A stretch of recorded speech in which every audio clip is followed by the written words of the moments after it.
Yeah. So, what are the deficiencies in the current default model of cybersecurity? Because you note that IBM, Verizon, and CrowdStrike all report that we grant an adversary days, weeks, or even months to operate within our networks before detection. And this is curious to me, and I'm wondering what actions or policy changes or just overall changes to cybersecurity posture that you think could or should happen to prevent these enemies within to stay hidden or unreachable for so long. Like Right. I think we all agree that having an enemy in your system for months is a terrible thing. But it's not like anyone saying like, well, there's nothing, like what how does how does that change exactly? Yeah. So the most important thing is defenders start to need to view detection as a scientific exercise. Okay. Um, all detection right now, with the exception of some kind of extremely sophisticated players, really all detection nowadays is by luck.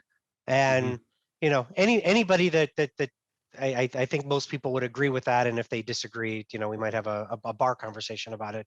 But you know people, the way you detect something is, you get lucky, right? Right. Chris had the right instinct at the right time. He looked at the right log. Yeah. Chris was on duty. Something felt off.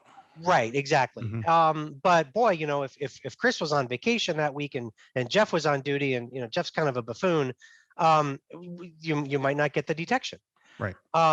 We're not really consistent in what logs we detect and what logs we look at on a regular basis, and all of those sorts of things. And so detection usually occurs either by luck. It occurs when you get that fateful call from the FBI saying, hey, some of your data showed up in this other thing we're looking at over here. You might want to look at this.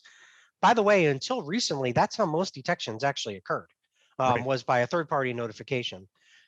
Now, unfortunately, um, the detection frames are going down. And if you see in the recent CrowdStrike and Verizon reports, that the time to detect is going down. But if you dig back or dig into it a little bit, it's actually for terrible reasons. Hmm. The detection windows are not going down because we're getting better at detection. The detection windows are going down because the incidents lately have been self-detecting. They've been ransomware, Oh, right. right? You get the note, you get the horrible little note that Yeah. says, pay me in Bitcoin. Yeah. That there's your detection, Yeah. And the right? And clock starts so from there. Yeah. yeah, and so the occurrence lately of these self-announcing incidents are Mm. reducing the detection window. But boy, I mean, it's for terrible reasons. So so there's a couple things. I mean, I think people need to really analyze detection. Say what are how do I make this rigorous? How do I make this scientific? How do I make this reliable and Yes. predictable, so that I'm not just depending on Chris being on duty at the right time and having the right instincts. By the way, frameworks like the NIST CSF, the cybersecurity framework, that look, they split up the world into identify, protect, detect, respond, recover, right? And that's a really healthy, kind of left of boom and right of boom life cycle to look at things. Hmm. But there's a whole detect stage in the CSF, which is really healthy, because now people that organize their thinking, their controls, their budgeting, around CSF, have this, great little block to look at, like, okay, what is our, detection capability? What are our detection objectives? Right. And they have to be measured and validated in terms of time. So, I would say that, if I could look into the future, or have a hope for the future, a strong, mature defensive cybersecurity program will have a list of techniques or bad guy, tactics. You can use something like, MITRE ATT&CK or whatever, but that's just a list of techniques that bad guys use. Yep. And then a list of controls for each of those techniques that help increase your odds of defending and detecting. But then a time to detect and a time to respond objective for each of those.